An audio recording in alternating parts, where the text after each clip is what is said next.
Welcome everyone to our second day and last day of presentations, maybe the last, is this anyone's last college class? You still have some, maybe later today or tomorrow. So the title of our senior seminar is American Environments, and we have two panels today. Our first panel is Toxic Environments, Understanding Climate and Trauma. And our first presenter is Anthony Coleman, who will talk about his creative project. And the title of his presentation is Delineating the Imaginary, Creating Effective Climate Change Literature for Kids by Thinking Like a Kid.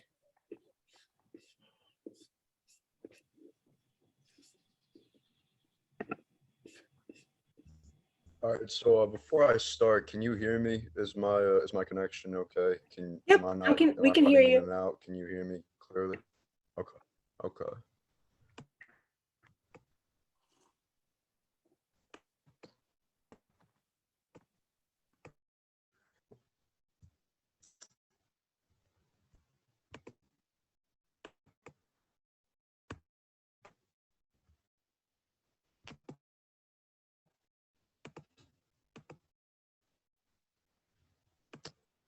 I'm sorry, how do I show my screen on here?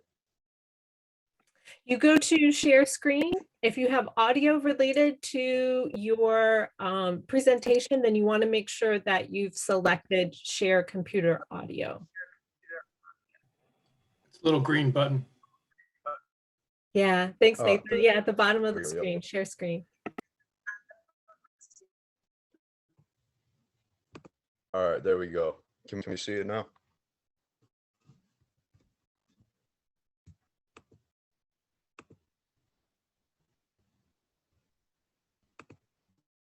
We can see it? Yes. My connection is really bad, so forgive me if I don't hear something or if I cut in and out. So the name of my project is Delineating the Imaginary, Creating Effective Climate Change Literature for Kids by Thinking Like a Kid. And when I say thinking like a kid, one of the main things I'm talking about is the idea of having an imaginary friend, something that I feel like as a kid, maybe you did or didn't have, but it's definitely something that we associate with young childhood. So what constitutes effective climate change literature before I even get into the whole idea of imaginary friends? According to George Boggs in his essay, Beyond the Lorax, effective climate change literature has to contain several elements. It has to contain illustrations, language, and dialogue that may be potentially interesting to children and allows for the development of important ideas, which means that it should be kid-friendly, not too complex, but also not too oversimplified to where they don't pertain the message. But it's not something with climate change where you have to give such raw, complex scientific information to young children.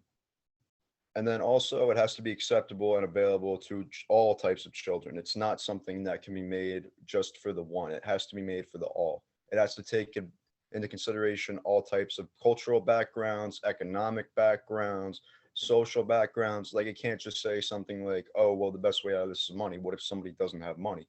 It has to be something that all children can relate to and feel like they have a solution to. Also, as I said before, the book's primary message must not be oversimplified.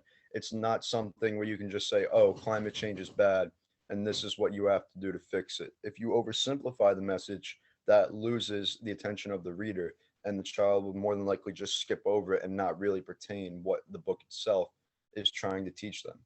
And also, there's not one solution for the book to offer. It's not the job of effective climate change literature to tell a child, hey, this is the best way to do it. Rather, it's the job of climate change literature to say, hey, there's a few different types of ways that you can go about this. Which do you think is best, and how do you want to do it for yourself? And most importantly, it's up to date with current scientific trends and attitude for accuracy reasons. It's not something where you can't write about climate change literature as you want it to be. You have to do it based on the pure facts and scientific evidence, or else it doesn't really become climate change literature. It more becomes a creative work, not based on any type of scientific credibility. So when I tie in imaginary friends with teaching climate change literature, there's some interesting trends that we see both in attitudes about climate change and imaginary friends itself. In Western culture, approximately 50% of children ages 3 to 12, which falls right in between my play's target audience of 4 to 10, report having some kind of imaginary companion or object. And when it says object, it doesn't necessarily mean that it's an inanimate object. It could just be something that's not necessarily a human. Say it's like an imaginary dragon or an imaginary monster with purple spots, or maybe it's just an imaginary talking broom or something like that. And with these imaginary friends and companions, there's two types of relationships that they can have with the child who created them: hierarchical and egalitarian. So, an egalitarian imaginary friend is one that's basically been assigned peer to peer characteristics. So, it's basically an imaginary friend that the child who created it sees on the same level as themselves. It's a friend that they can talk to, it's a friend that basically thinks like they do. It's not so much a real like in place of friend as it is the child's ideal friend, what that child would want their ideal friend to be: somebody who's very easy to talk to and somebody that they can relate to. On the contrary, there's also hierarchical imaginary friend relationships, which means that they've been assigned more parent like standards and statistics. So when a child isn't necessarily able to interact with their parents or their family right away, it falls on basically their imaginary friend to do the job for them. When a child wants to talk about something, but they feel like their parents don't understand them, or maybe just wouldn't understand in general what they're talking about or why they feel, it then becomes the job of the hierarchical imaginary friend to fill that place. So if a child, say, is lacking a mother figure, they may imagine an imaginary friend as being sort of that mother figure that they're lacking. So, continuing on with the role of imaginary friends, interactions with imaginary friends or companions have many benefits for the developing child, and especially when it comes to teaching them about complex issues such as climate change. For one, imaginary friends, as I've said before, can be used as a coping mechanism to help children deal with unfamiliar or stressful realities such as climate change. It doesn't necessarily just have to be climate change, but rather it can be anything. And that imaginary friend is what the child can talk to make sense of it. If it's something that a child might not understand, or it's a reality that a child's having trouble accepting, then they take the time to break away from reality a little bit, talk to their imaginary friend, and try and come up with a sort of solution, or just have an interaction with it to make themselves feel better. Also, it's been shown to create positive development of narrative and retention skills through practices of decontextualized language skills. So, what this really means is that it allows for children to retain and create stories and information. So, when a child interacts with an imaginary friend, what they're basically doing is they're creating a big story. They're all just acting out a giant story in reality that they themselves have created. And when they talk about their imaginary friends with others who necessarily maybe haven't seen them or don't really understand, it allows for the children to basically practice these decontextualized skills. And when I say decontextualize, it means they do it without necessarily knowing that they're doing it. It's not something that they are immediately asked to do and they deliver on. It's rather something that they build up over time. And also, as I've said before, imaginary friends also serve as in loco parentis, in place of parents, for a child to discuss issues and attitudes that they may not feel comfortable addressing directly. So it could be anything. So why do we need imaginary friends to talk about climate change when imaginary friends are imaginary and climate change is, of course, a real issue? Well, the integration of imaginary friends into teaching children about climate change has varying levels of importance. When a child's real family and friends are not around and they want to talk about something right away, they just retained all this new, interesting information and they want to talk about it to somebody. But maybe the person that they want to talk about it to feels like the child isn't ready to talk about that yet. Who do they go to? They go to their imaginary friend. That's their prime source of interaction. Shouldn't be their only one, but it's one of their main ones. And much like an actual children's book, besides being the magical types of elements, all the fantasy elements that I incorporate into that, imaginary friend interactions can help a child learn more about and deal with contemporary issues in a relatable and sensitive manner, just like how effective climate change literature should be produced. It should produce literature that talks about intense issues in relatable and sensitive manner. It's not something that needs to be driven right into a child so I would say accurately, but also so intensely to where it kind of leaves the child with a sense of hopelessness and they feel like they can't make sense of it for themselves. And also, one of the things that I've found very interesting is that attitudes on imaginary friend play, also like how children feel like they should interact with their imaginary friends, how their imaginary friends are influenced, what their imaginary friends are, they vary on location. And it's also true for the attitudes regarding climate change. So I find it as kind of a very interesting medium how these two ever changing ideas can kind of be interlapped. When you put together a book, or in my case, a play on climate change literature, one of the things that, well, one of the two things that you're looking to do in that book, or at least in my play itself, I'm looking to understand both how she can understand climate change literature and how she needs to not necessarily feel bad about having imaginary friends and seeing the true benefits that they actually have with her. It's not something where I want her to just think around, just sit around and think about it. It's more of the process and how it gradually goes about. It's not just about what's temporal, it's also about what's physical. So, more about my play itself. And the title of my play is called Is This For Real? There's three main characters that I've come up with. Rose is the only one who is actually a real person. She's a 7-year-old girl. She loves to play in the woods. She's very environmentally inclined from all of her years that she spent out there playing in the woods. Bud, one of her imaginary friends who is born from the bud of a tree, is an imaginary male friend who had lived 200 years in the past, who takes more of a conservative approach. He thinks more of, oh, well, climate change happened now. Back then, when I was alive, it's only going to get worse. Why do I even have to deal with it?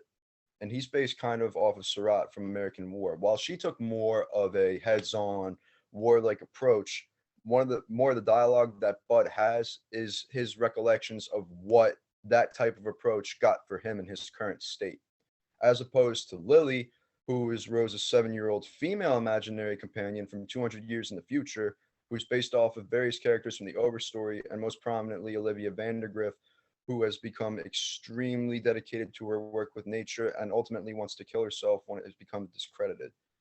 Her attitudes are a little bit more radical, shows more of the contemporary kind of radical environmentalism of the day.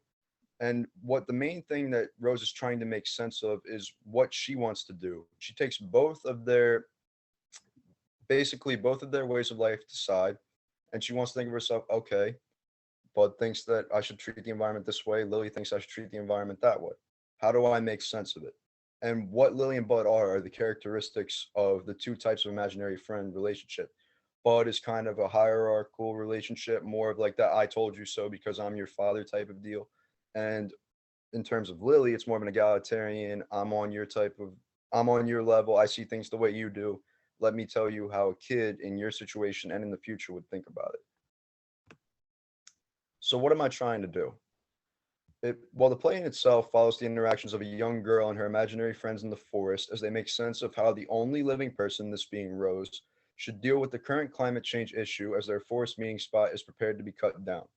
Rose's activities as she participates in reflect activities that have been found to instill positive stewardship feelings in children, including gardening and planting trees. These are what are called domestic and wild natural experiences. So, a wild natural experience is an experience that takes place in wild nature itself, and domestic, relating to the home, are natural activities that you can do at your home, whether it be gardening, planting a tree, but it's more based around the home instead of the actual natural experience. And as I said, like I said, the main focus of the play is how Rose learns to take actions towards climate change as she examines various possibilities as presented by her imaginary friends. Remember, one of the main things about effective climate change literature, there is no one effective answer. It's for the child to take advantage of, look at all the different possibilities, and try and come up with their choice or their own happy medium. So, my argument with my work. The play as a whole argues for a wide range of Anthony, I'm ideas. sorry to interrupt. We're just at time, so but it looks like you're just about done. Okay. I'm sorry, my computer Wi-Fi is cutting in and out. I didn't even realize. So I'll end it there. You go ahead and make your final remarks. Okay, so the play as a whole argues for a wide range of ideas for children to consider. Those who influence her feelings about a real situation are imaginary, so it shows that you can be influenced by both tangible and non-tangible factors, but it ultimately comes down to the child themselves to make their own choice. And when Rose finally makes her decision, what I plan to have her do is make basically a closing monologue where she directly addresses the audience to show them how they too can be able to make those choices for themselves. In a nutshell. Thanks so much, Anthony. I'm looking forward to talking about your play in the Q&A. Just as a reminder to everyone that we'll do our Q&A for the first three presenters at the end of the first panel. So our next presenter is Murry. The title of his presentation is Examining Childhood Trauma and Its Effects in American War. Hello, everyone.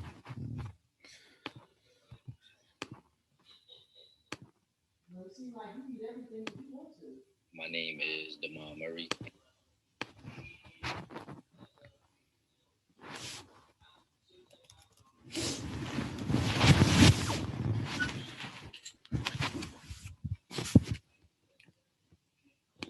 My name is Murry, and my presentation is Examining Childhood Trauma and Its Effects in American War.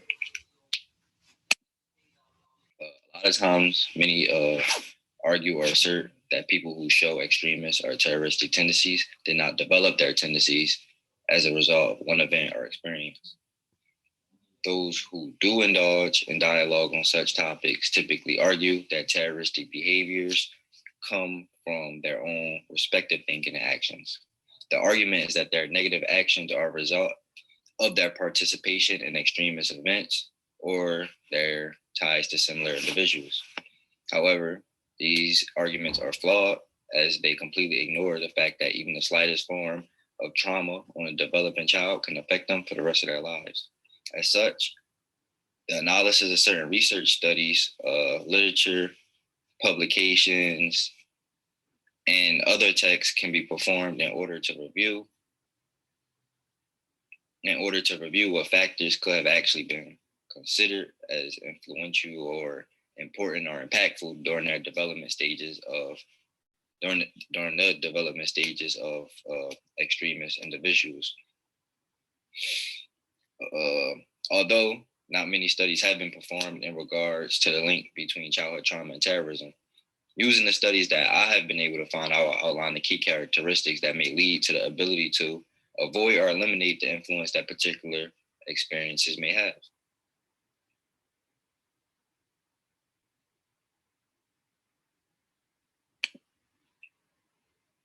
The definitions of terrorism and extremism are pretty much defined by Dictionary.com as the unlawful use of violence or threats to intimidate or coerce a civilian population or government with the goals of furthering political, social, or ideological objectives.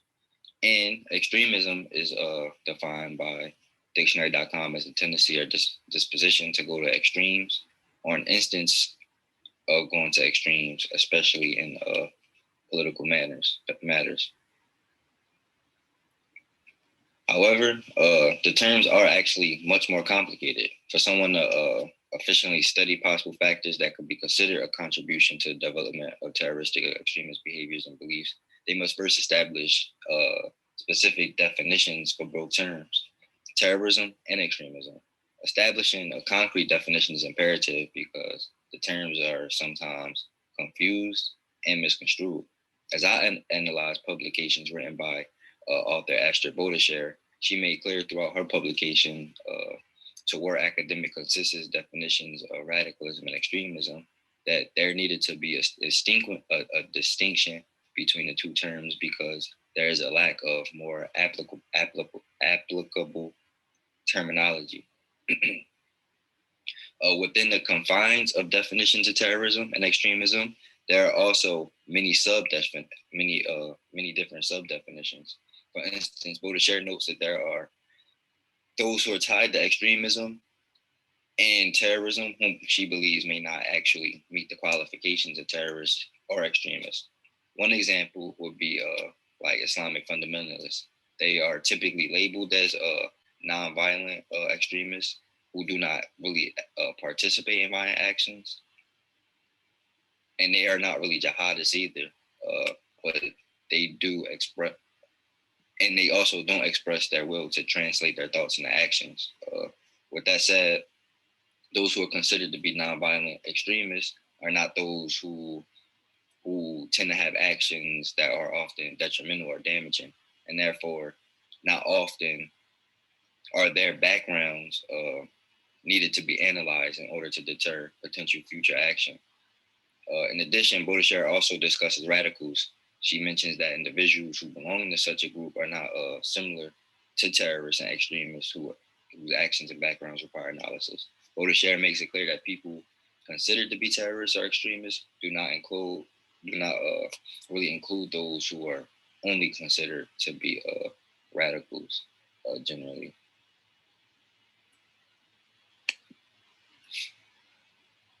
Baudelaires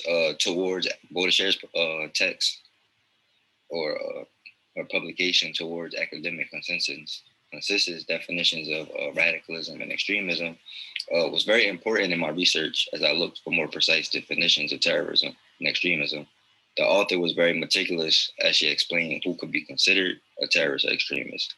Baudelaire noted that extremism is, by its very nature, anti-democratic, and she explained that those who possess extreme beliefs wish to remove the constitution of democracy as rule of law and to replace those beliefs with societies that perpetuate their own ideologies instead.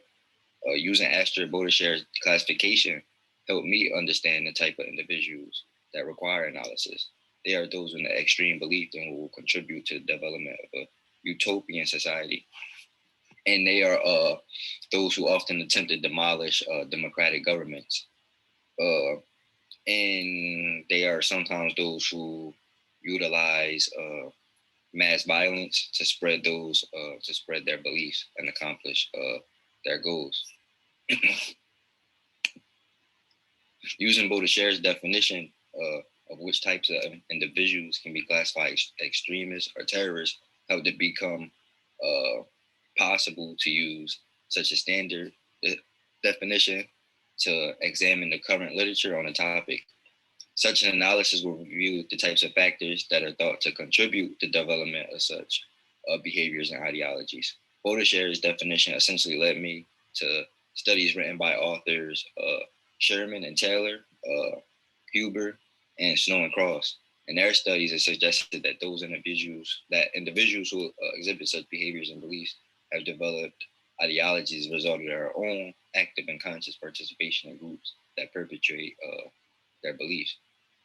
While on the other side of the spectrum, authors Frey or Commons suggest that childhood influences such as childhood trauma or even environmental influences play a role in the likelihood that individuals will develop and follow such beliefs and behaviors. As my research progressed,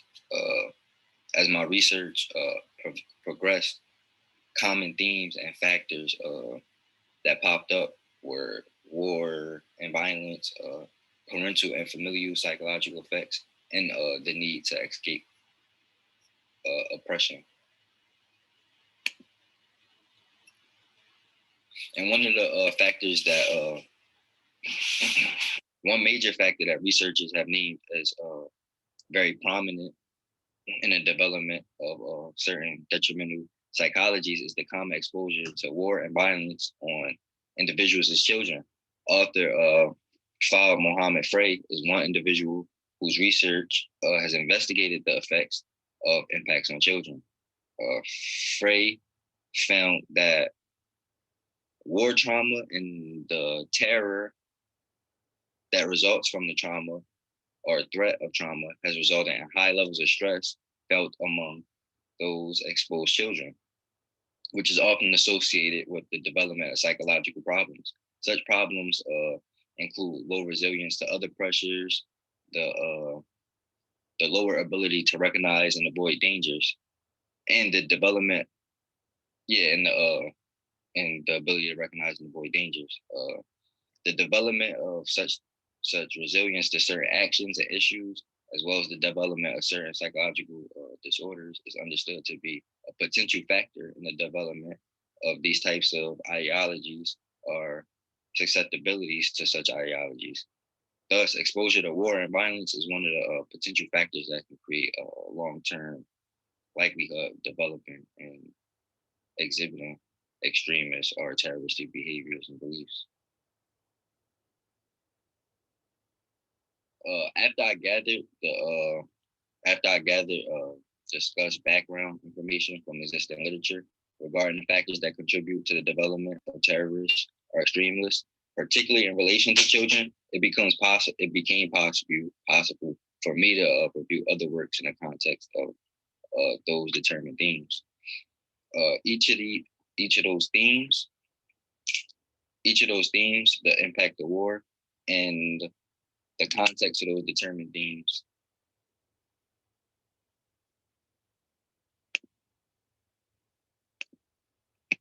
After I gathered the discussed background information from existing literature regarding the factors that contribute to the development of terrorists or extremists, particularly in relation to children, it became possible for me to review other works in the context of the determined themes.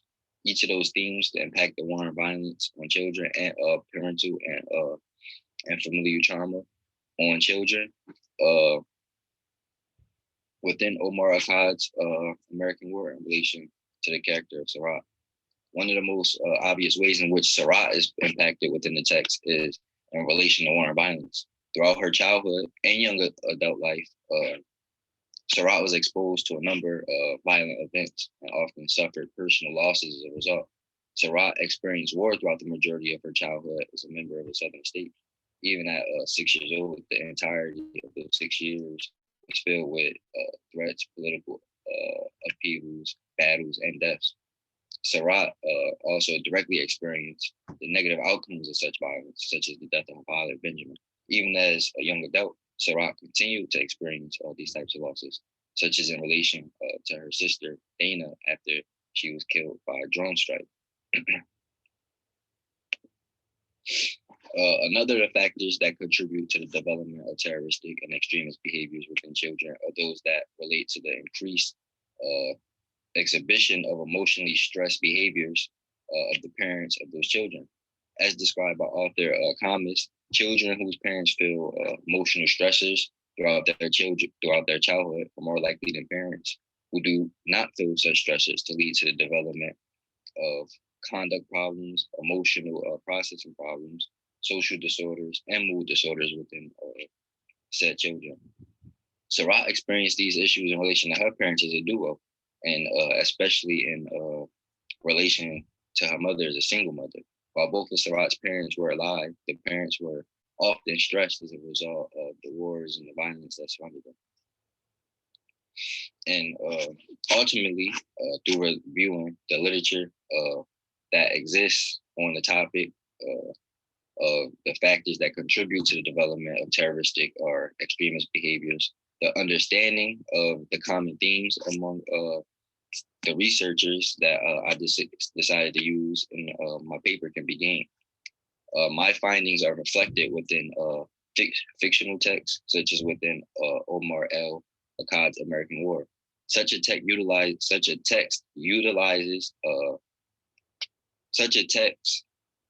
utilizes characters such as Sarat to exemplify how an individual who is exposed to war and violence as a child and whose parents develop certain anxieties as a result can begin to develop violent behaviors, mood disorders, and delinquencies as a result of their experiences, and how their experiences can further overall contribute to the belief of these individuals.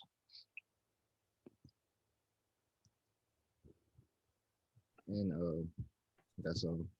Thank you. Thank you, Demont. Our last presenter on our first panel is Liam McGettigan, and his presentation is entitled Eco-Marxism on Such a Full Sea. Hey everyone, so I'm just going to share my screen. If you guys could still hear what I'm saying and stuff after I share it, I would appreciate you letting me know.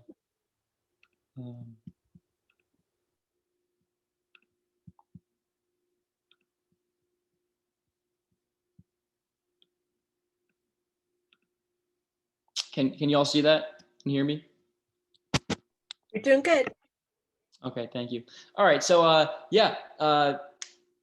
my paper is I chose to write about Untitled Chapter. I wanted to analyze the text through an eco-Marxist lens. Essentially, the question that I wanted to answer is how compatible is the world created by Shang-Ray Lee in Untitled Chapter with an eco-Marxist perspective? Essentially, what grade would eco-Marxist panel or a person give to the society in the text? And then based on that grade, what can we use about what can we use by how we see our society reflected in the text to inform us on how to achieve a more sustainable future for ourselves? So just to give some context for the argument, I'll give you guys some background about Eco-Marxism.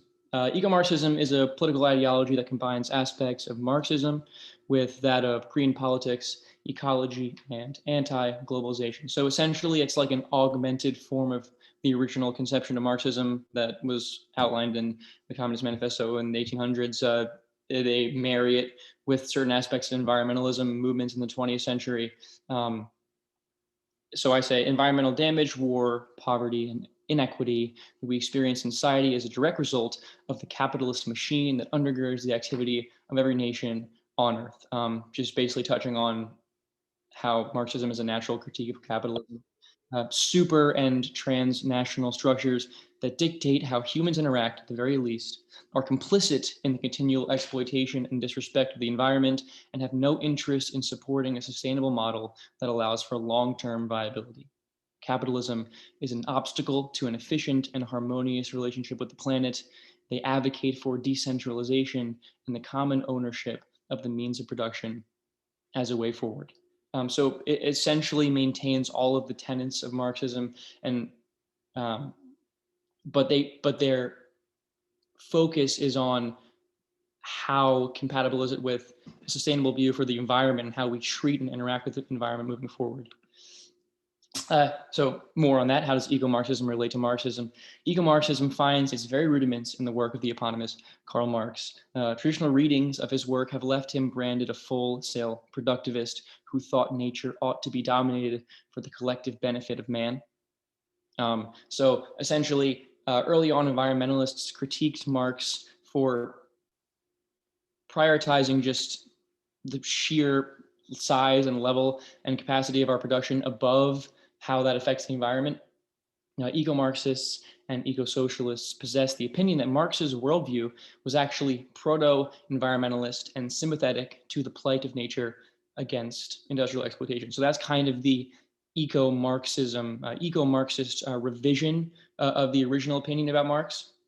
Marx spoke of, and this is some of the evidence they used to cite and prove their point of view, Marx spoke of a metabolic rift between humanity and nature. He claimed that the private ownership of land by individuals would soon appear as misguided as the private ownership of people themselves. He posited that each succeeding generation should hand down the planet in a condition better than the one in which they received it. So they use this to oppose the notion that he simply wanted to reap the earth of all it could give us. He was well aware that for posterity, we could only go so far and ask so much of the earth if we want our descendants to, have a happy future.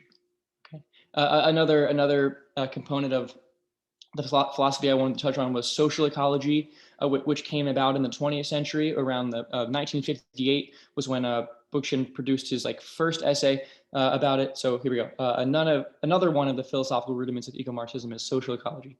Beginning in the 1960s with the works of Murry Bookchin, social ecologists claimed that the current ecological crisis was the result of human social problems, that our desire to dominate nature stems from our desire to dominate each other.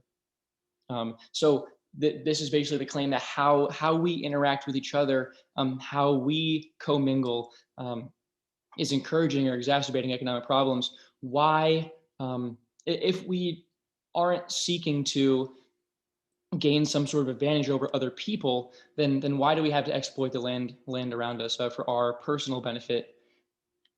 Bookchin introduced the concept of ecology as a force in radical politics, and he spoke and advocated for a notion of post-scarcity, the use of renewable resources, and decentralization in government. So this notion of post-scarcity is actually really important.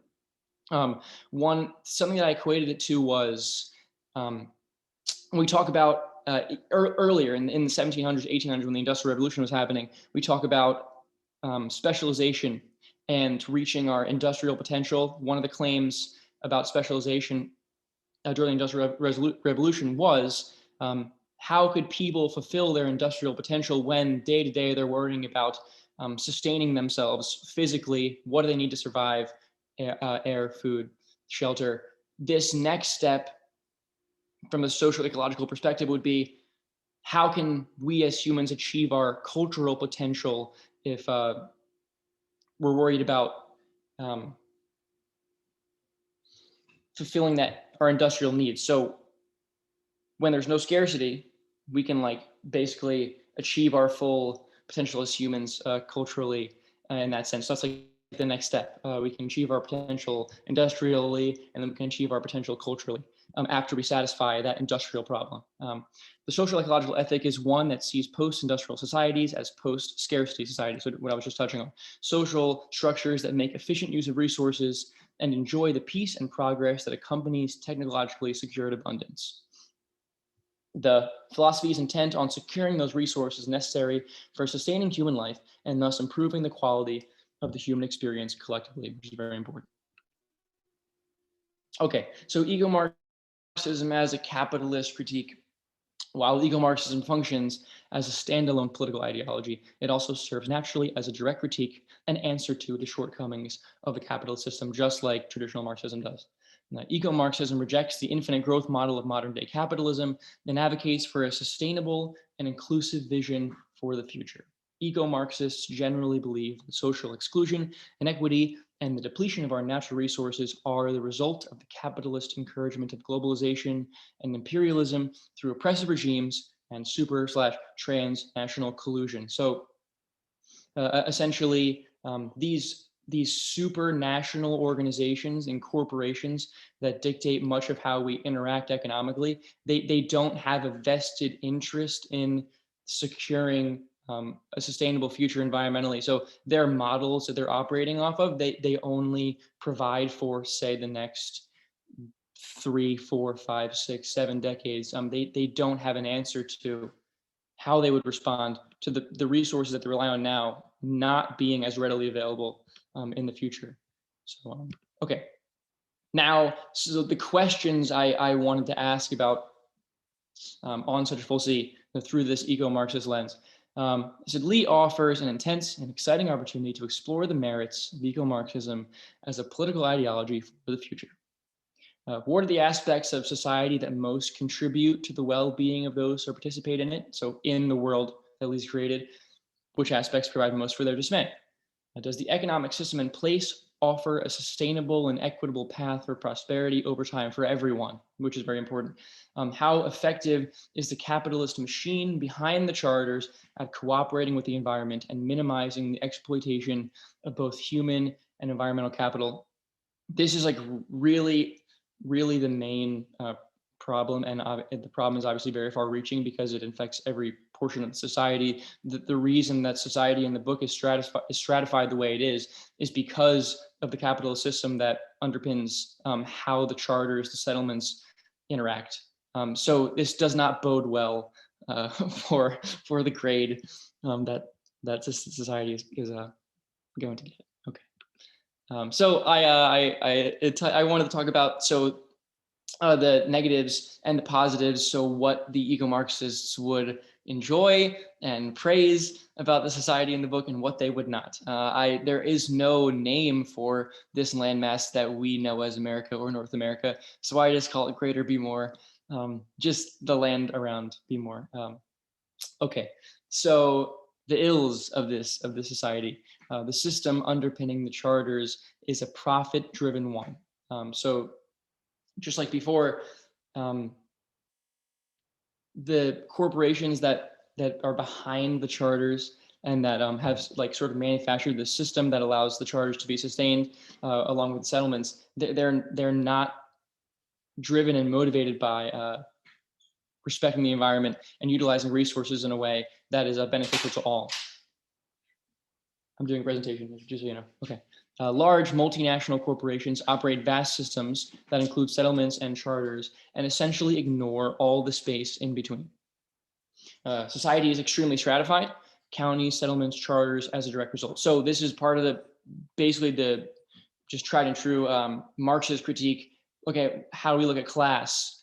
How does the system in place affect the way that class manifests in the society? Well, these corporations promote this super lavish, kind of like unrealistic and removed environment of the charters, supported by these semi-autonomous, self-sustaining settlements. And then there's all of this space in between. Every single person that's not member to either the charter or the settlement is left to their own devices and lives in this weird suspended state of nature where they're actually at the behest of nature and don't have an opportunity to work with it, commingle with it in a sustainable way. The capitalist system promotes the inequitable distribution of increasingly scarce resources. So the resources in the world of the book are much more scarce than we know them to be now. The capitalist system doesn't take that into consideration. It essentially doesn't care. It says that we're just going to provide the most and the best for this small amount of people, and everyone else is either responsible for supporting their lifestyle, or you can just go figure it out yourself. So another thing I wanted to bring up was the C in the book, the concept of C, this disease that plagued every single person in the population except for Reg, R-E-G, however you pronounce his name. So that was one thing I think the Eco-Marxists would say, hey, you can push nature so far and nature will push back. C plagues greater than 99% of the population as a result of the inharmony with the environment. If they would have treated the environment better, then they wouldn't be put in a position where they'd be compromised by the world around them. Liam, you're at time, so I'm going to need to ask you to summarize and wrap up.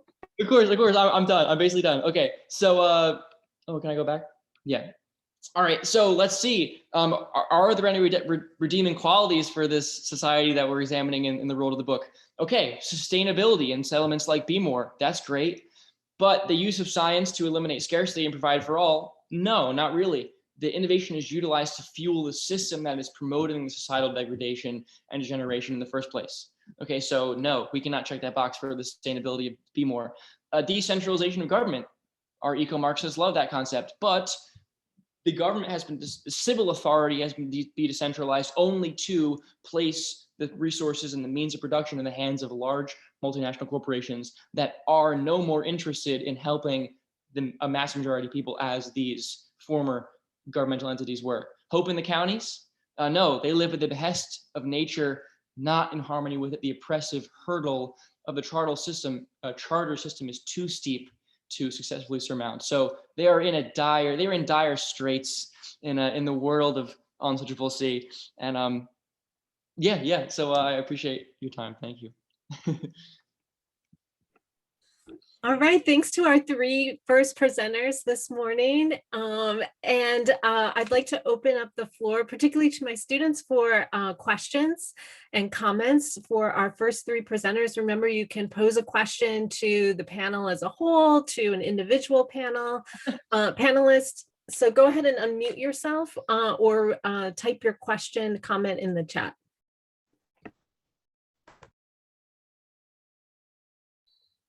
Diana has posted something in the chat asking Anthony about the type of imaginary friend you think would be most effective, and sort of in what she's saying or asking is like, should it be a human, an animal, a fantasy animal, an object? So I think what you're looking at there is actually more of what kind of relationship would be more effective in explaining climate change to children. Because I think, anything that a kid can create is a product of that child's understanding of the question they want answered, or basically that imaginary friend provides the answer for the child. So I don't really think it's a matter of what perhaps what the imaginary friend is. Although if you wanted to make it more of a creative type of more child pleasing, like, oh, that's really cool to look at, then maybe do like some kind of anthropomorphized animal or, you know, some kind of made up monster. But I think if you want to just stick to the basics and just hammer down the real effect that it has on humans, because ultimately, while the friends are imaginary, it's the humans that have to deal with it. I think that the best type of imaginary friend overall would probably be a human imaginary friend, just because it's the most accurate depiction of who's going to be affected by what the question that you want answered. Anthony, if you want to go ahead and respond to Noelle's question too, about the sort of relationship between fictionality and reality in using an imaginary friend. Makes sense. What's your closest thing to an imaginary friend for the non-imaginative student, or how about the Okay, so like I said before, it's 50-50 with kids who have imaginary friends and kids who don't. Obviously, not everybody will have one. So I think that when you don't have an imaginary friend, from what the research that I've read, one of the things that is interesting with imaginary friends, girls mainly will create imaginary friends that they feel like they can take care of, that give them sort of like a motherly type of role.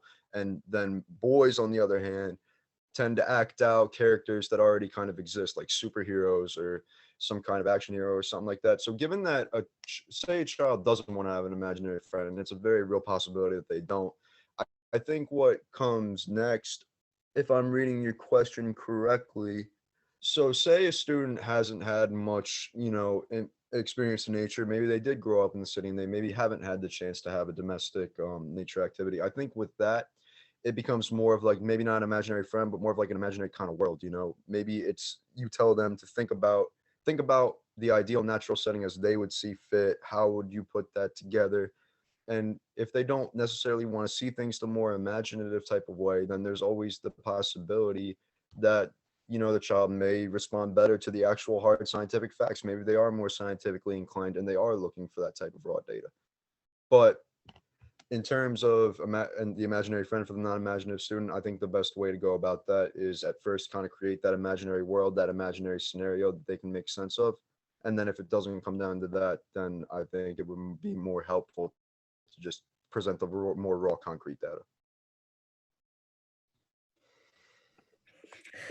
Liam, I don't know if you saw the question in the chat for you from Jonathan, but he's asking about the conclusion of Be More and whether it's more capitalist or Marxist. Yeah. No, thank you for the question, John. I'll just read it. John said, given the conclusion that Be More and its respective setting do not display an eco-Marxist society, do you feel that this more capitalist system is being promoted? Are there implications in the novel that Marxism would be a better system? Well, here's the thing. I think it's all about perspective. That was like kind of one of the reasons why I wanted to look at it through eco-Marxist lens. It's like, what do you value? What are the values you want to promote in society? How much do you think that inequity and a disparity in wealth and a disparity in like power is an important thing? Is it a problem? I think we can all agree that the society that we observe in Untitled C is much more stratified and unequal than the one that we currently occupy and live in today.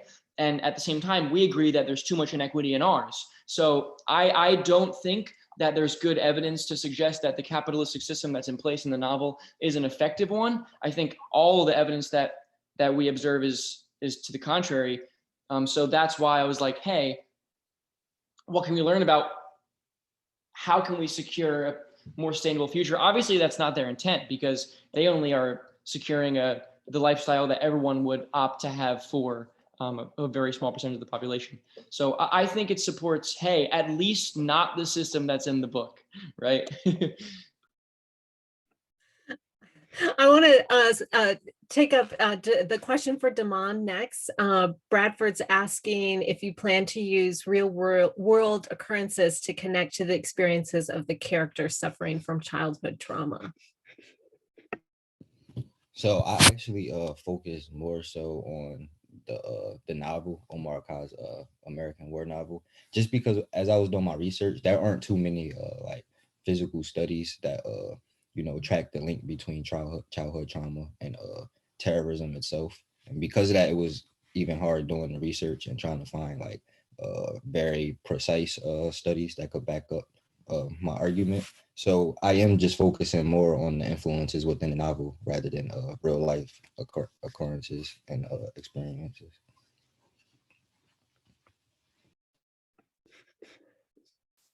Gabriella, Amanda, or Nicholas, would you like to ask a question? I have a question for Damon.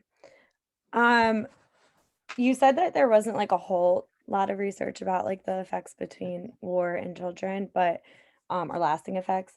I was just curious to know if like throughout your research, if you kind of came across any connections to like virtual exposure, and if like Sarat was 6 and she had like her age, like she was very affected by it because she was 6.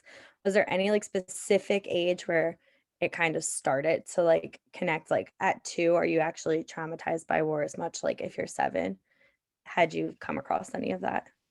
So no, I actually didn't. A lot of the research that I came across, it was more I'm not going to say vague, but it was like it was more generalized. Like there weren't any like specific studies done, you know, on children who were in there weren't any specific studies done on children or adults that were considered terroristic or radicalist, and there weren't any studies where they actually kind of surveyed their childhood life at which age or anything like that. Everything was pretty broad for when it comes down to the research that I found. There was really nothing specific. Do you have any opinions about it, like based on what you have read then?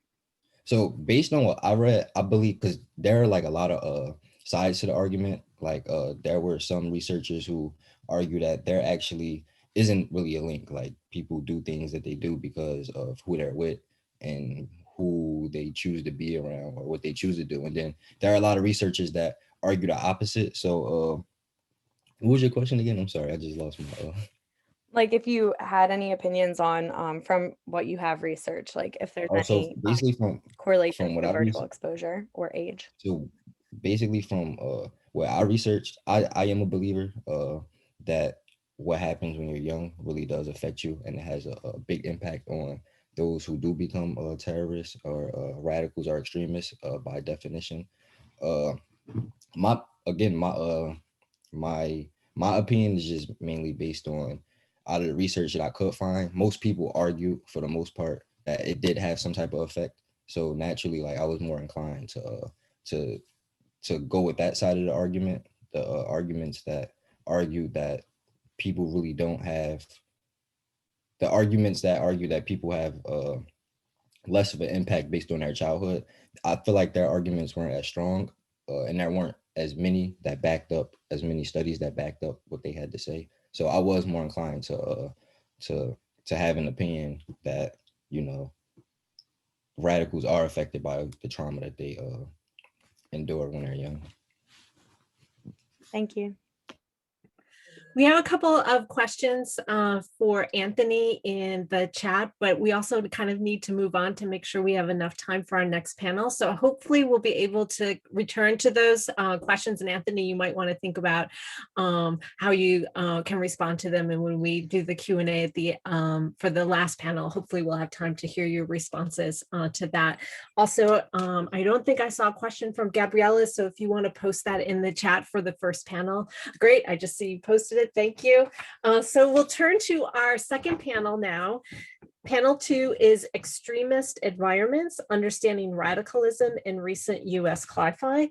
And our first presenter is Nicholas Miele. I hope I've said your last name correctly. Please, if I didn't, please correct me. The title of his paper is American War, A Critique and Analysis of Radicalism.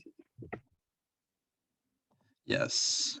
It's Miele. A lot of people don't get it right. It's all good. Thank you for correcting me. Yeah, it's hard.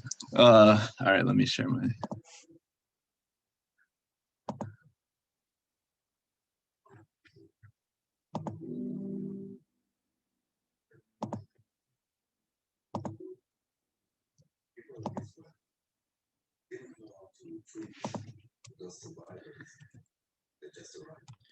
Hello, My name is Nick Miele, and for my senior seminar thesis paper, I analyzed the underlying messages of radicalism within Omar el-Akkad's American War. My paper ultimately strives to answer the question, how do individuals become radicalized, and what motivations or influences play a role in political violence? So my ongoing or working thesis for my paper is, through the means of major and minor characters, American War asserts that individuals become radicalized as a result of war-related trauma and the innate desire for personal significance, self-worth, and identity, rather than ideology as a predominant motivational factor. Akkad asserts that individuals are predisposed to participate in political violence and insurgency movements based on their past devastation and trauma. Ultimately, my paper asserts that Omar el-Akkad pushes back against the notion that ideology plays a prominent role in radicalism. It is instead this sort of menacing combination of an individual's desire to have personal significance as well as trauma they may have suffered that caused them mental distress. And to best analyze this topic of trauma and motivations behind radicalism, my paper is focused extensively through a psychoanalytical lens. So my essay format is as follows. It starts with the introduction, discussing my thesis and giving a broad overview of what I will be analyzing. Then I move toward a brief overview of what American War is about. After that, I move toward my findings of war and trauma and how it affects an individual's psyche. And I imply those findings and tie it in with the character of Surratt. I then move toward my analysis of motivations behind radicalism, and more specifically, how the desire to feel significant plays a large role in an individual becoming radicalized. And I tie this in with the character of Surratt and Attic. And then I wrap up the body of my essay by considering external factors that can play a role in insurgency movements and radicalism, such as recruitment and manipulation.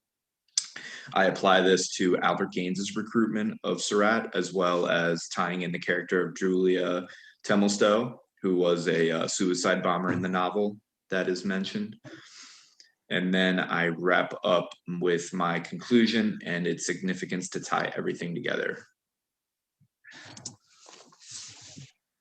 So I briefly described the plot of American War and how it takes place in a dystopian future setting in which civil war and climate change wreak havoc on the world. I then tie in Surratt's character and convey how she is described in the book, things like being defiant and curious about her world. I then go on to say how Surratt eventually becomes radicalized due to her toxic environment, the recruitment of Albert Gaines, and her innate desire to feel special. And Albert Gaines uses, this innate desire to feel special to his advantage in order to manipulate her and prep her in becoming a lethal weapon of war. So once I lay that foundation of the plot and the character of Surratt, I then moved toward an analysis on war and trauma with an editorial written by Fouad Mohammed Frey and tied in with the experiences that Surratt goes through, such as the massacre of Camp Patience, where she loses her mother. It is presumed that her brother is dead at that point, and the majority of her community.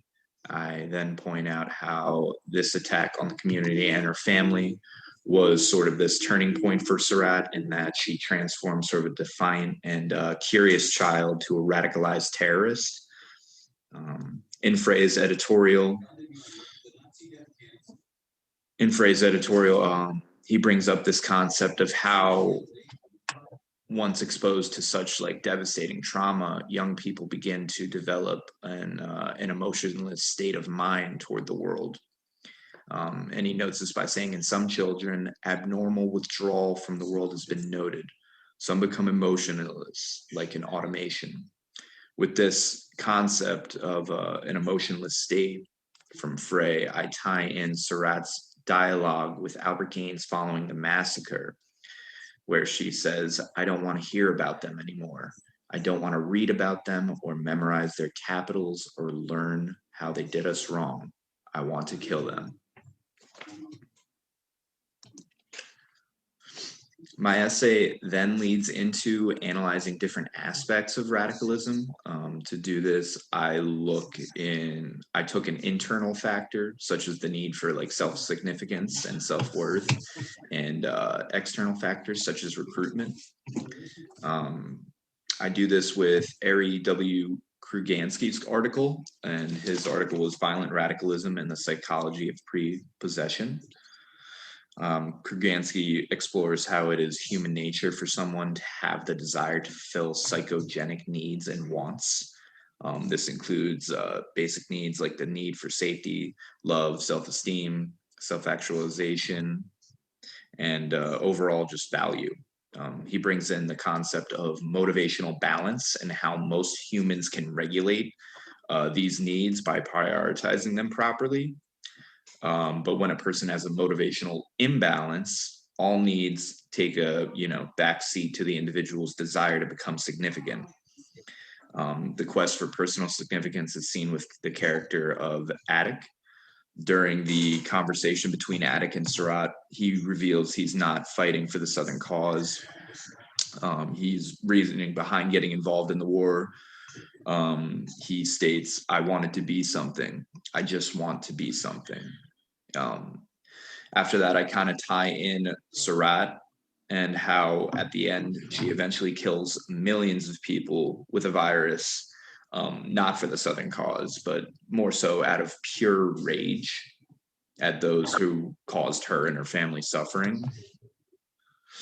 I then turn to the recruitment role, the recruitment and individuals, its role in individuals becoming radicalized through Asta Masca-Leonati's article, Exploring the Theories of Radicalization.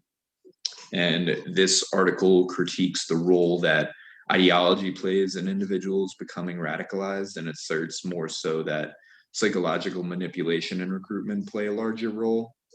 I then obviously tie this in with Albert Gaines's recruitment of Surratt and how he plays on her emotions and personality in order to prep her into becoming an eventual terrorist.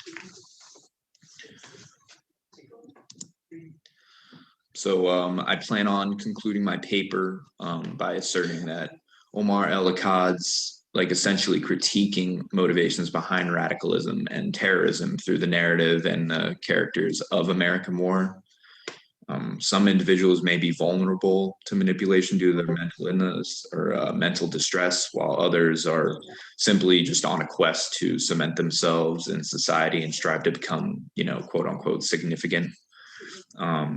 Surratt, in the case of Surratt, she's born into a world full of war, violence, and plenty of opportunity to be exposed to trauma. And, through this, she develops into her defined personality. But once she goes through the devastation of that massacre and the presumed murderer of her brother and the murder of her mother, we see this sort of turning point in her motivations and her psyche. And in the story, we also see how Albert Gaines notices that Surratt is different from the others. She's defiant, she's curious, and he manipulates her through her innate need to feel special and in control. And I think through the characters of Surratt, Attic, and Albert Gaines, Akkad asserts that the notion that war, traumatic experiences, a quest for personal significance, and recruitment all play a larger factor in people becoming radicalized than ideology does.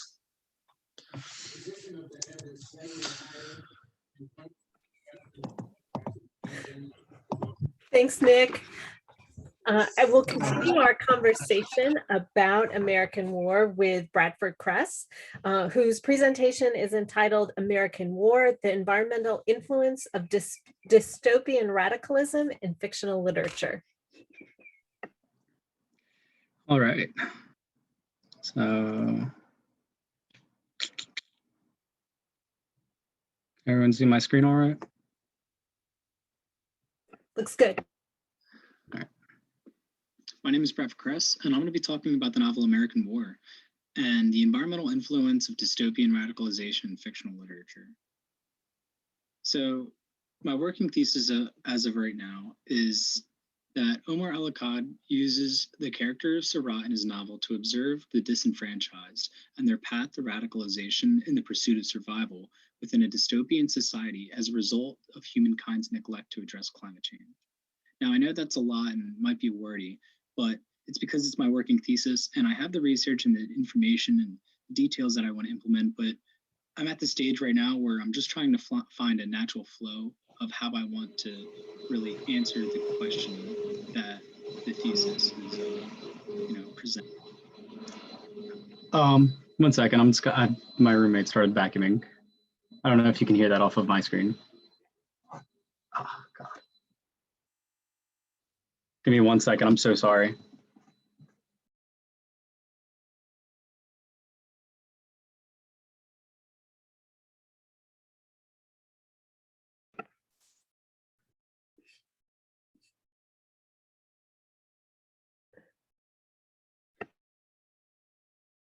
I'm back. I'm sorry.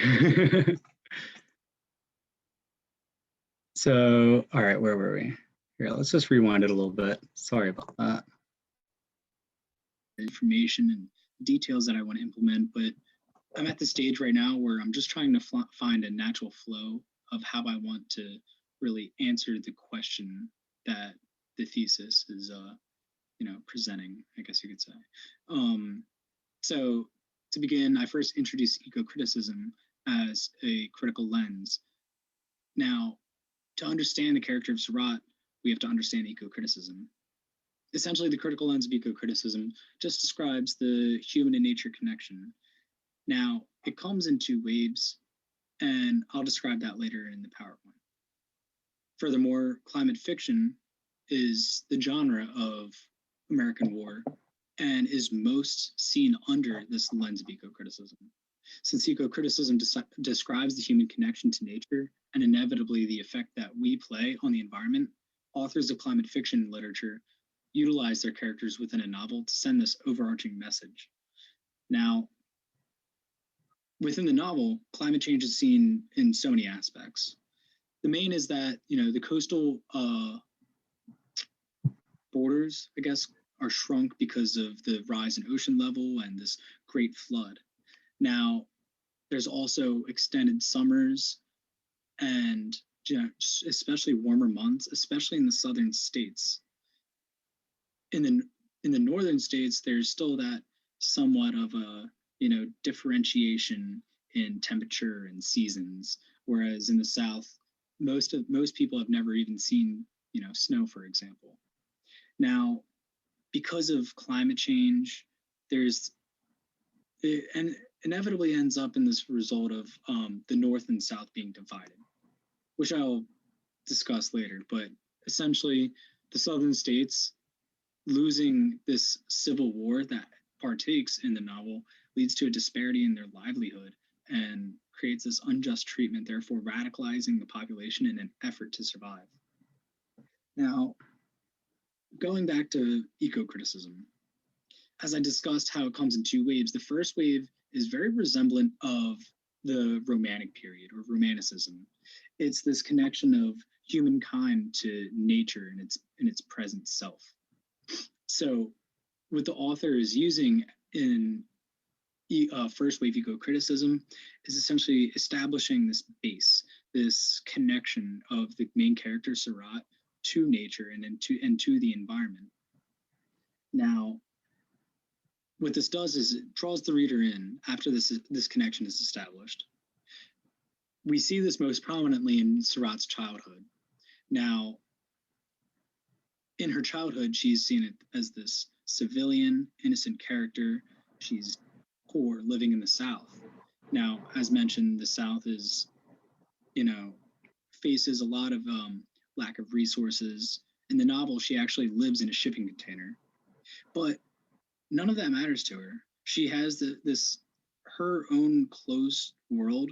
For her is essentially just her connection with nature, and she has this view that is well described in this quote. She sees every aspect of nature surrounding her as if they were veins and arteries flowing through which life's magic flowed. So, as you can see, the author implements this early to establish that connection that I talked about.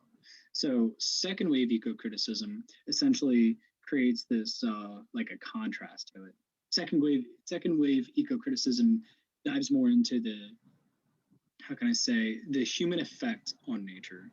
So when we talk about climate change or climate fiction literature, this is where we see that second wave talking about how authors critique humankind's effect on what we're doing to the climate and the environment in general. Now, what the author is doing using second wave eco-criticism is to essentially start the build of the influences that, in turn radicalize Seurat. So, as you see in the image shown, we can see the borders and how the remnants of where the states used to be. The ocean has moved so far in that we see Atlanta being almost a coastal city, or that the remnants of Florida is now the ocean of Florida in the novel. So some of these influences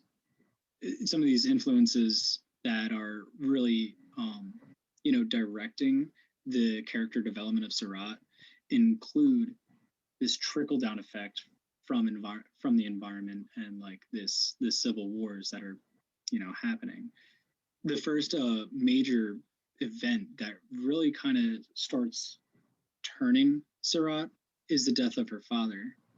As mentioned, because they live in the South, they have less resources, they have less quality of life. So what their father was doing originally in the novel was trying to get working papers so that he could move his family up north for a better life.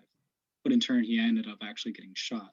So they then become refugees, which ends up, starts getting groomed by a character named Albert Gaines to where he instills like political ideologies into her. And because of this, I guess you could say this political, tension and the fighting happening, there ends up being a massacre that kills her mother. Her brother gets shot in the head, which he survives. But this is the first step because she ends up killing one of the Northern soldiers, which is really a breakthrough in where she develops, from there on out. That mentor that she had in Albert Gaines ends up turning on her, and she's sent to Sugarloaf Prison. Now, this is where she starts to begin questioning, political ideologies and what is the war really over? And if he was this prominent Southern soldier that she saw, it was so easy for him to turn her over. So she's going through this emotional trauma, and all the while she's being beaten, tortured, put in solitary confinement, and just overall scarred. In the aftermath, she seeks revenge not only on the North, but it's not for the South either. It's kind of against the crimes of humanity. In turn, she kills over 100 million people from a chemical bomb that she sets off at this celebration day that's supposed to reunify the northern and southern states. Now, the goals and process of my research writing include first exploring Seurat under the lens of eco-criticism, and especially observing where she begins in her childhood under that first wave eco-critical lens, And then contrasting her character development from that first wave into second wave eco-criticism on how those influences surrounding her and her environment in her environment really, direct that character development. And in the end, even when she sets off that bomb that kills so many people, how she becomes symbolic of like the Anthropocene, and it's this reversal of the human effect on Earth through her killing so many people. It's essentially like a reversal of the overpopulation. It can be read as a variety of things, but as I said before, this is still just this process that I'm kind of gathering thoughts and ideas. In conclusion, Omar El-Akkad, like other writers of climate fiction, use their characters as literary vehicles in setting this foreboding message regarding the possible fate of humanity due to a lack of action in solving the climate crisis. Because there is a lack of sources or resources and overall oppression to the Southerners, especially those of the civilians, not even those actively fighting the North, it creates a radicalized people. To understand Surratt, we have to observe her in that first wave and second wave eco-critical lens and really see that how it contrasts from her innocence as a child to her radicalization as an adult. And in short, it's essentially just observing, that those who are oppressed due to their environment will become radicalized when it's their only hope for survival. As I mentioned, this is just a collection of thoughts and research and the writing process that I'm going through. So I really support, or I really appreciate any thoughts or critiques as I move forward through this process. So thank you, everyone. Thank you, Bradford. And our last presentation is Jonathan Porro, whose presentation is entitled "Climate Fiction's Treatment of Radicalism and Terrorism in Environmental Activism: The Overstory and Future Home of the Living God." Hey everybody, hope you're doing well. I'm just going to share my screen here, and I've got a pre-recorded presentation ready for you guys. Okay, we can see this? Yes? I can't see you guys. So. Yes, now we see it. Okay, cool.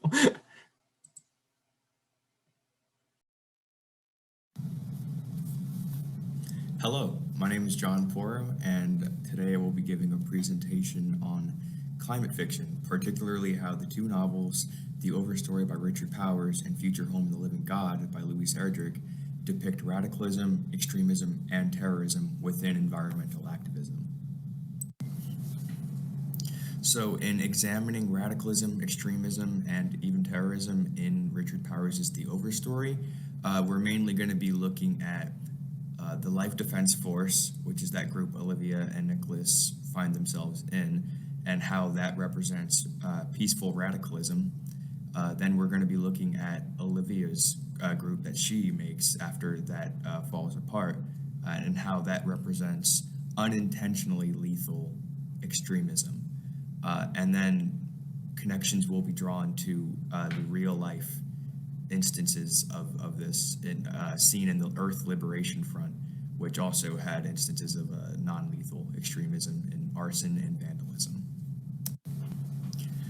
While Powers' The Overstory does a great job exemplifying intersectionality within environmental concerns because of the novel's many characters and perspectives, it is missing a crucial aspect of American environmental history, which is the Red Power movement of the 60s and 70s, and even a little bit later on into the 20th century.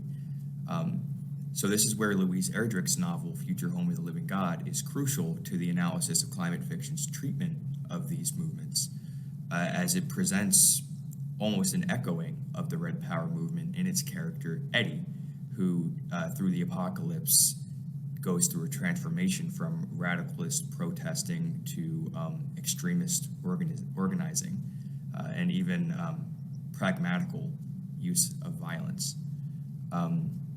So this will be seen particularly alongside the American Indian movement, and a little bit of discussion will be had on the Navajo Liberation Front and more bordering terroristic groups.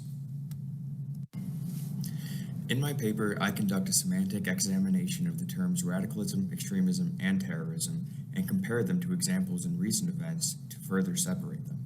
I define radicalism as the peaceful use of unorthodox methods of protest to achieve a societal change deemed extreme.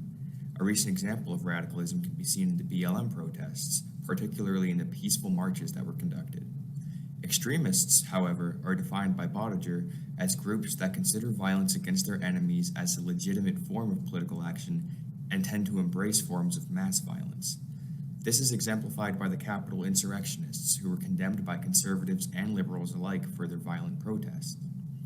Terrorism, however, while being similar to extremism, is different when you draw the line at human life, according to Sherman and Taylor.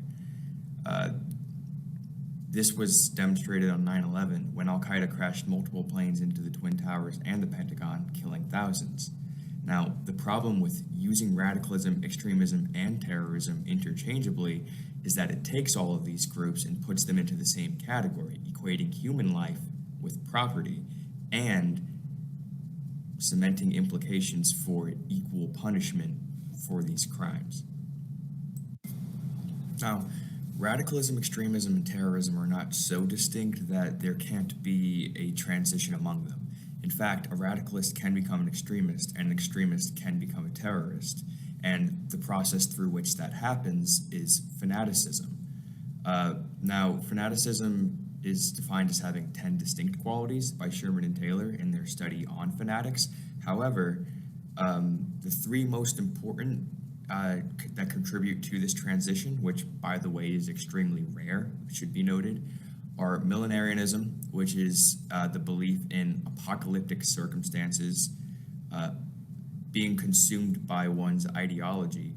So believing in something so strongly that you refuse to believe in anything else because you're so steadfast. And militancy. So that would involve a sense of organization, maybe even for the use of violent methods. And Sherman and Taylor actually exemplify this through the man in this image here, who is named Muhammad Bouyeri. He was a member of the Hofstad group in Northern Ireland, who kind of deviated from his extremist group and conducted terrorist activities when he murdered a filmmaker with whom he did not agree.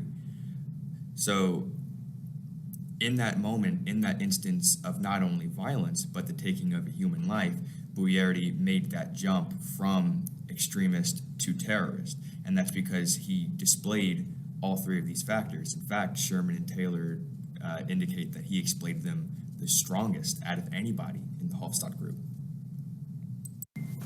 Now, important to the understanding of these distinctions is a framework that was developed by Cross and Snow, which I attempted to refine in my paper.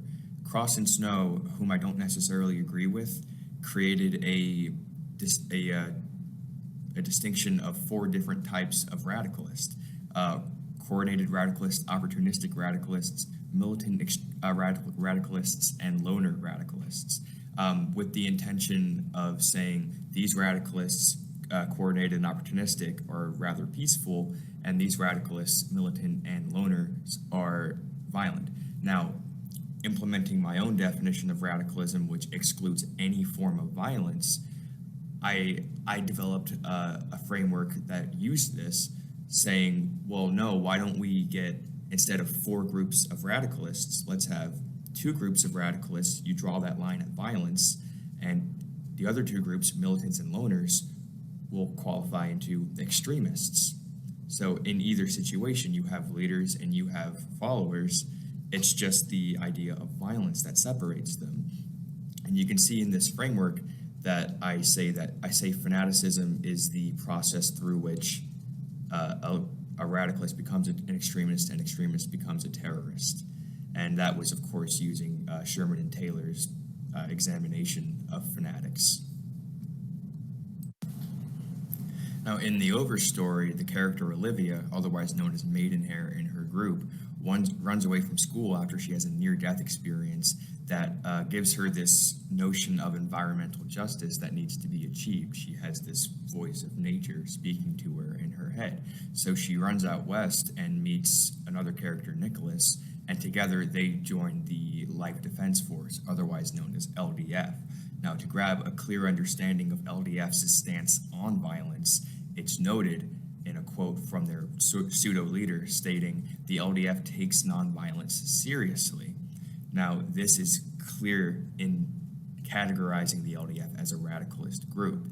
However, despite their methods of protest being peaceful, they experience police brutality and eventually sabotage when when the two leaders are murdered by the police. At least it's implied that a suicide bombing was set up to make it look like the LDF did it. Eventually, Olivia turns to arson after the group dissolves because of this bombing. She turns to arson with four other members, and burns buildings down, which eventually leads to her death, which is entirely accidental. And for that reason, I'm not categorizing it really as the taking of a life for political gain. This connects to peaceful methods of protest, as you can see in the image on the top right.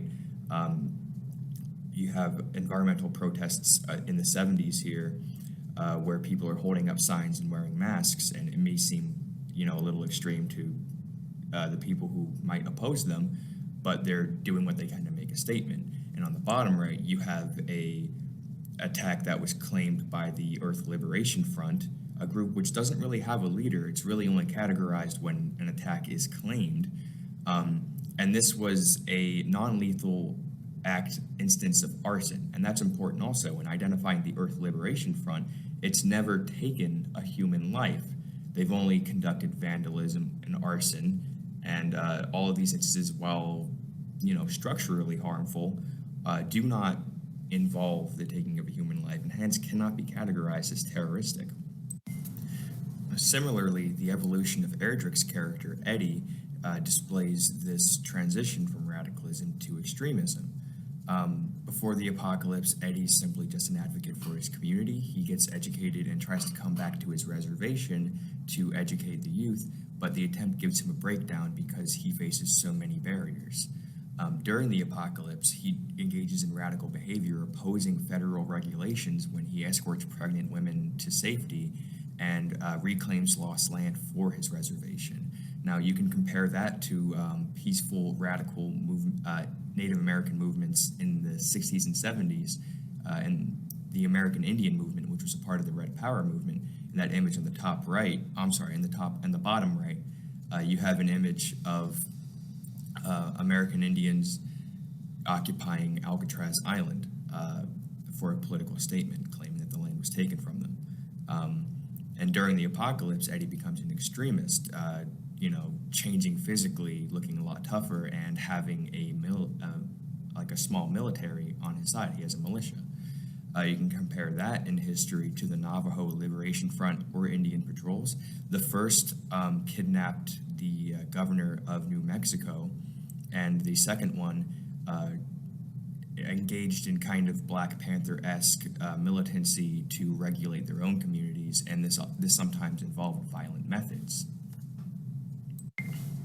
So not only does climate fiction display the transformation from radicalism to terrorism, it actually condones radicalism in that, this is where the characters start off.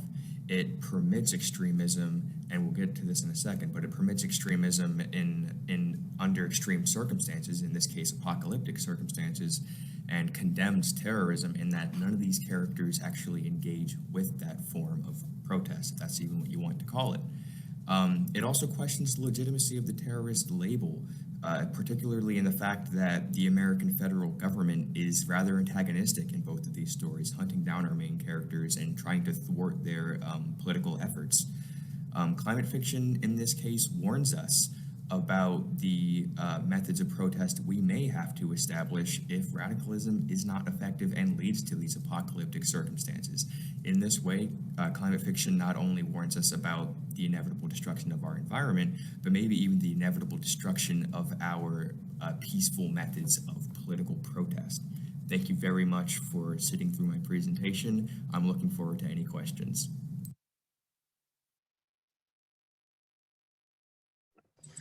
And I just want to clarify something so it's not misconstrued.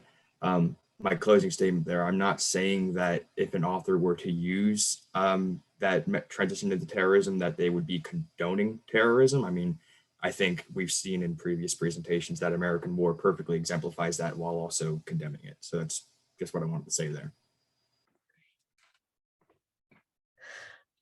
Questions for one or more of our panelists? If you want to go ahead and unmute yourself, or I'm catching up on the chat. If you want to state your question too from the chat, that would be helpful.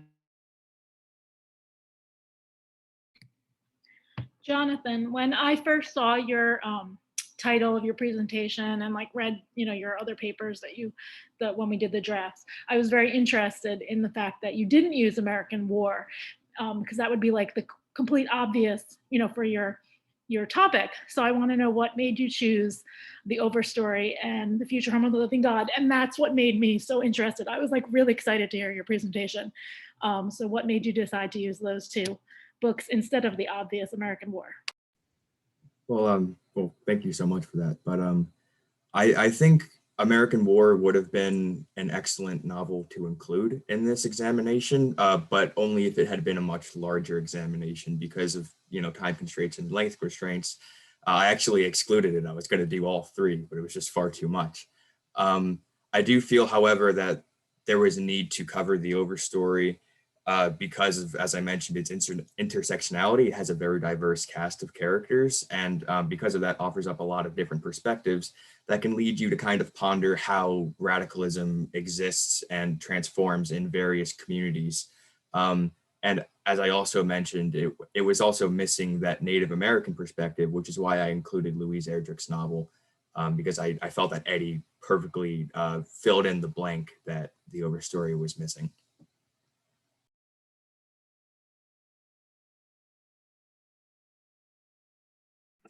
Anthony posted a question for everyone. He's wondering, how effective do you believe radicalism to truly be? Do you think dystopian societies like those we've observed in the novels are products of such or of said extremism? Yeah, I don't know. I think I could answer that. So that kind of relates back to my closing thought, where radicalism is essential. It's led us to where we are, and it led to a lot of the societal changes that we currently enjoy. But in some instances, it's not necessarily taken seriously, and it's thwarted and squandered through really nasty methods of opposition. And so I think what climate fiction and the examples I use is trying to tell us is while radicalism is effective, it can be thwarted. And if the US government in this instance continues that trend, you may see more examples of extremist or even terrorist opposition. And those in the instances in the chaos and disorder of a dystopian society would thrive. I'll answer Noel's question for me. I don't know, I guess I'll read it too. Do you plan on taking this research further into the realm of disability studies of those struggling with PTSD? And do you see the pandemic causing similar effects on the world's population as a war? So my paper is kind of more focused on the motivations behind radicalism, but at the same time, I thought it was important to acknowledge the war and trauma, because I think they all kind of intertwine with one another. Because through the war and trauma, people can develop, mental disorders and like depression and all this other kind of stuff. And that's why I mentioned the character in American War, which is a minor character. It's Julia Templestowe, but she's like depicted in the novel as like the suicide bomber that, assassinated one of the presidents, and actually starts like that's like the start of like the Civil War, the Second Civil War. And initially we just think that she's just, doing it because she believes in the cause and the Southern cause and this and that. But in reality, we later find out that they recruited her from a psych ward. So she was mentally just not stable. So they, manipulated her and played upon that and made her into a weapon of war. To answer your question, do you see the pandemic causing similar effects? I mean, it could.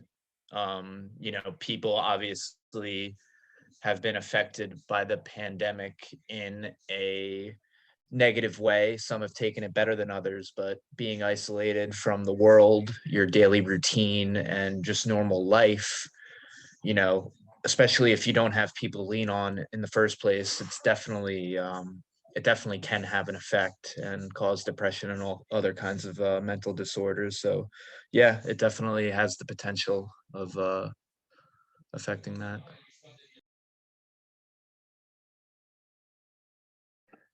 Liam also posed a question for everyone, so maybe I'll ask Bradford to respond first. Liam is asking, how can we determine what problems warrant what level of response? And maybe I'll slightly, how does the fiction in which that you're looking at maybe help answer this question?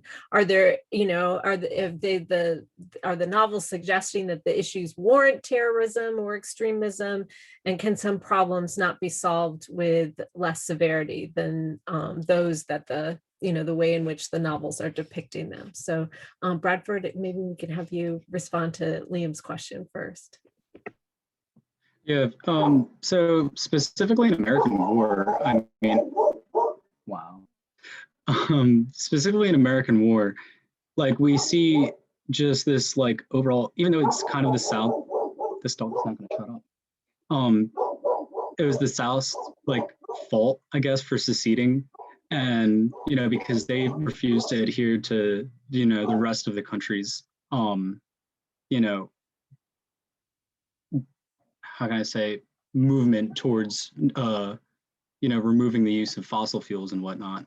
So they essentially screw themselves. But when, like, as I mentioned, when a people are, essentially oppressed, and those who aren't even involved in, the actual fighting in such like a civil war, when they're not given the resources to live, it eventually, I don't want to say warrants terrorism, but they're going to go to extreme measures in order to survive or to, in Sarat's case, seek revenge against, this society that has, kind of systematically like oppressed them almost.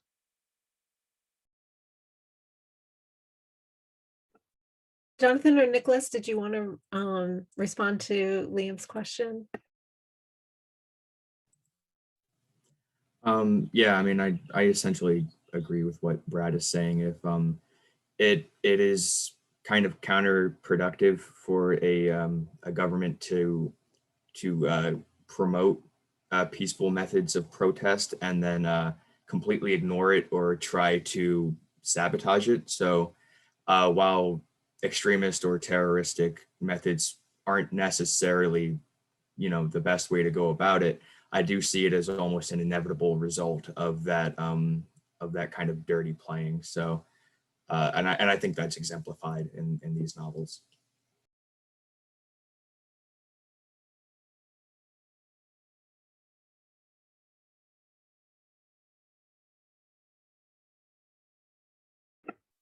Nicholas, did you want to respond? Could I have like the question repeated to me? Sure. It was Liam's question that he posted in the chat. How can we determine what problems warrant what level of response? And I sort of reframe this slightly to focus, particularly what the fiction that you're looking at is telling us in regard to these questions. Are there issues, is the fiction suggesting that warrant terrorism or that warrant extremism? Can some problems not be solved with less severity than what the fiction is offering?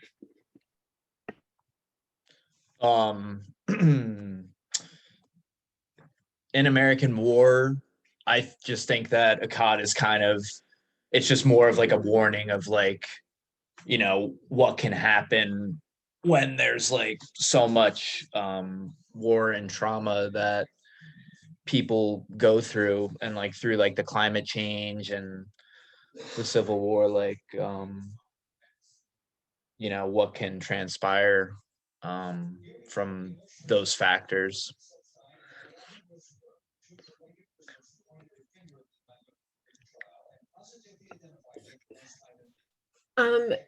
It looks like we have another, you responded to Noel's question. I think there was a question from Gabriella for John, clarification about I think it's the definition of terrorism when there's no taking of human life. Yeah, so I want to stress the importance of intent in classifying these, because sometimes a terrorist is still a terrorist, but is not able to complete their terrorist plans. There have been, I mentioned in historical comparison of Erdrich's characters, I mentioned the Navajo Liberation Front and how they kidnapped the governor of New Mexico.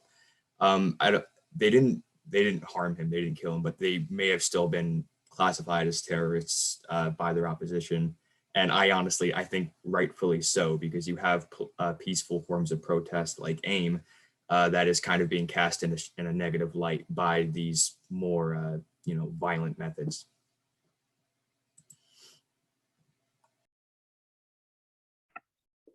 Tanika, did you have a question you wanted to ask one or all of the panelists?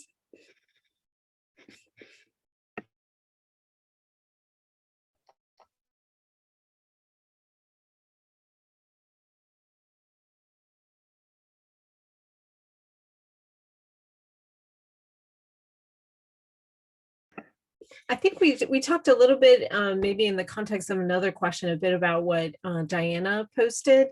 But again, she's asking for all the panelists about radicalism, whether it's violent or nonviolent, is necessary to invoke change.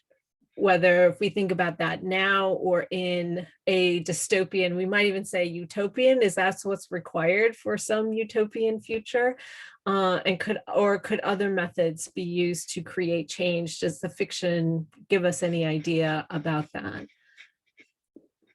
And I'd also invite, because I think this question in some ways relates a bit to our first three presentations. So if any of those panelists want to respond to this too, you're welcome to.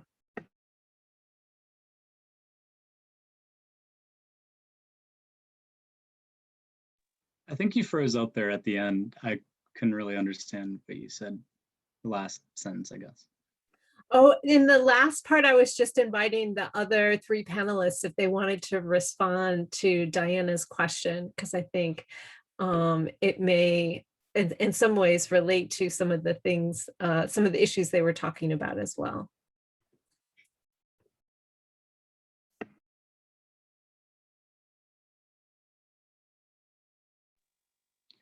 I mean, I'll go. So for like in American War, there's obviously this like reunification day where they were seemingly like coming to terms with, getting back on the same track. But I mean, at that point, Sarad is already like predetermined her plans for, I guess, that's where I talk about like the Anthropocene, where she just goes like, all right, I'm just going to eliminate 100 million people essentially, and seek by this like revenge against humanity and what they have already like caused to what I describe as like the disenfranchised.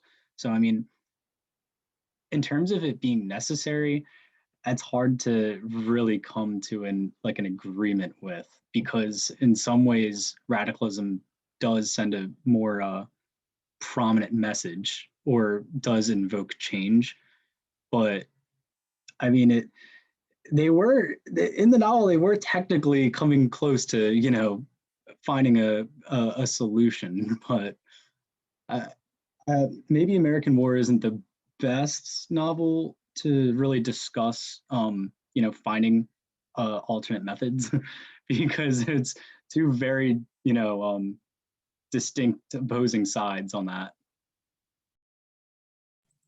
And I want to add to that the importance of how radicalism is defined when you're looking at possibilities for alternate methods of protest.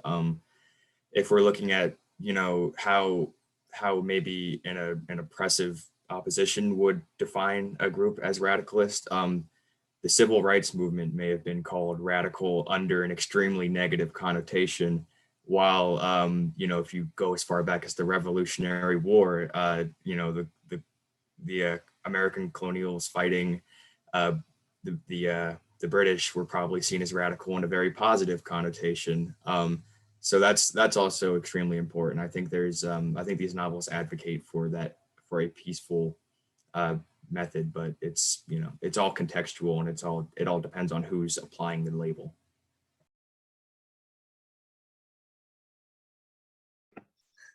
And maybe if we can briefly go through, I'm curious I'm going to tweak Tanika's question a little bit here as we conclude our class senior seminar. Maybe I'd like to hear just briefly from all of you and just state like what was either the hardest part or what was the best part of your research. And maybe you want to quickly say both. So Jonathan, you want to go first? I'll kind of go through my list here as I see you all. Hardest or best part? Yeah, sure. I think they're kind of the same thing, because when trying to define these terms, they were so heavily disputed among all of the articles that I was reading, that it was very difficult to settle down and be like, oh my God, you know, which one can I actually use for my paper? But it was also a lot of fun to take ideas from ones that I perhaps didn't agree with, and they maybe take more influence from ones that I really liked, and try to come up with my own framework and ideas on it. So they go hand in hand.